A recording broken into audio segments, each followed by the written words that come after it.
Today's grammar lessons, commas 101.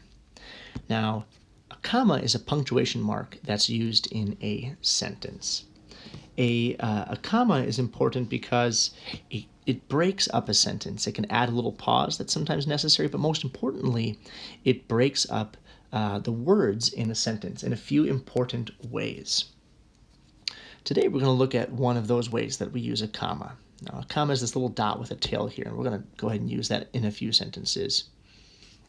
Now, one very important way that we use a comma is to separate items in a list. For example, I say here, Jeff loves ice cream, spaghetti, and pizza.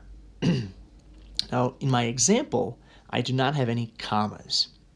And what that means is that it would be possible to read this as Jeff loves ice cream spaghetti. Now, I don't know about you, but I've never heard of anything called ice cream spaghetti, although it does look kind of delicious. Now, what I meant to say here is that I like ice cream, spaghetti, and pizza, three different things. I placed a comma in between ice cream and spaghetti, and that shows that I'm talking about two different things, not one thing called ice cream spaghetti, although that would be pretty funny. All right, now we're going to go ahead and write down our definition here. So make sure you have your language notebook and a pencil handy. On the next clean page on the top, we will write the label, which is commas in a series. And we say here that we use commas to separate items in a series. And so write down that definition as well. We use commas to separate items in a series.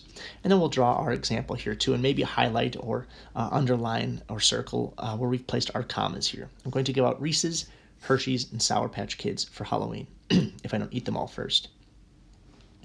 So we've placed our commas in between the items, that's the Reese's, and in between the Hershey's and the Sour Patch Kids, to show that they're not all the same thing. So make sure you've got this written down in your language notebook.